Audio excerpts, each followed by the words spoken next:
2024 might just be the year of the underdog. First, we started off the year with Palworld, blowing up with millions of players, all because it turns out that the PC community really wanted to play something similar to Pokemon, and Nintendo just did not think of that market for some reason. And now we have Arrowhead Game Studios releasing HellDivers 2, a live service game that was slept on by Sony and had barely any marketing, and is now reaching the same heights as Palworld. Each day we find the player count increasing at such a fast rate that half the community can't even get into the game at peak hours due to the limited server size. I want to ask the question though, is why are these games with barely any marketing skyrocketing player count and forcing the studios to double in size to keep up with the ongoing demand? What makes these games so special? Welcome to Regret&ReverieGaming, and today we're going to talk about HellDivers 2 and why you need to pick up this game if you haven't already. Please leave a comment down below if you have a story that you would like to share about this game. Just like HellDivers 2, we are all participating in the war effort against late-stage capitalism, so leave a like and a sub to the channel. Having all that said, let's jump right into the video. As stated previously, HellDivers 2 is a live service, cooperative, third-person shooter that throws players into the war effort against the bugs and the automatons. Seeing the trailer at Sony's State of Play, I really didn't see anything to write home about. It looked like a standard third-person shooter against generic enemy types I've seen in other games. And I think a lot of other individuals like myself did not really see what the appeal was to the game after seeing that trailer.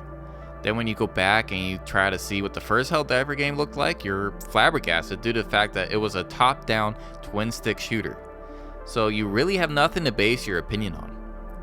I quickly wrote off the game and just said, I might check it out later. And then 2 days ago, my buddies were talking to me over dinner and were like, you don't understand. This might be the best live service game to ever be released. Which really isn't saying much given the track record of live service games.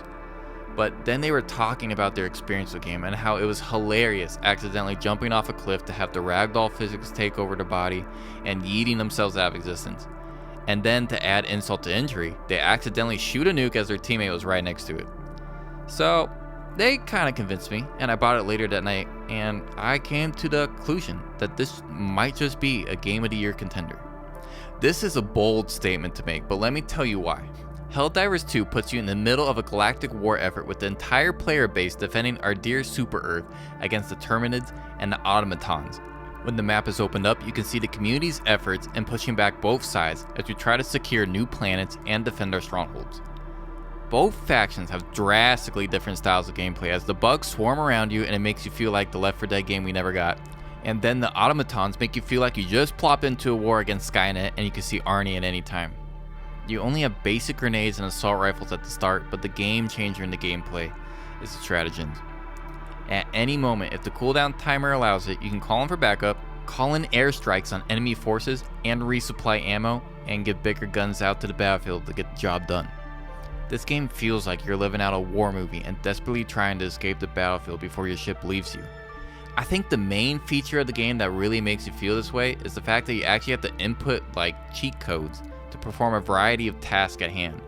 It is the most intense experience to be running for your life with your teammate waiting to be called in, and you're just fumbling the code over and over again to call in the reinforcements.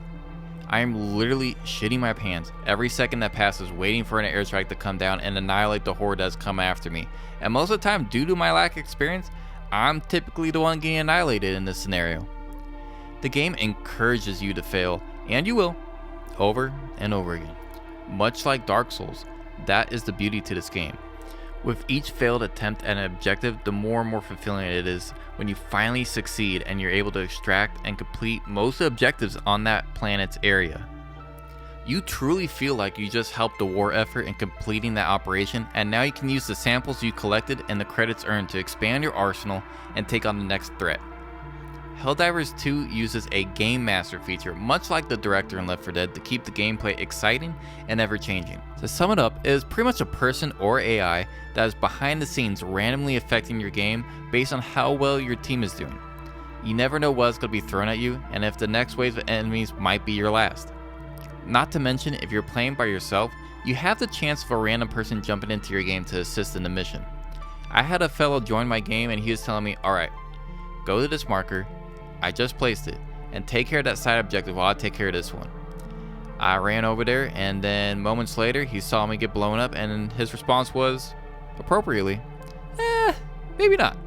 These hilarious moments of interaction with other players is exactly what made Lethal Company blow up, and when you throw that on top of your weapon taking longer to reload if you empty it out completely, and the ability to flop out of the way of enemies to create a truly cinematic movie moment, you have probably one of the best live service games to have ever been created.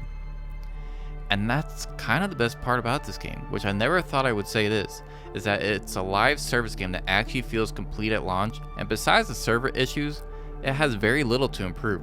The developers are actually doubling down on their end and hiring more people so they could buff up the content for the future and keep the community engaged, and are already promising to bring us a mech suit and hopefully another faction to fight against for free. And yeah, I said it. The developers actually said additional content is going to be free, rather than going the Destiny route and charging the player an additional $40 for meh content that really didn't add too much to the game.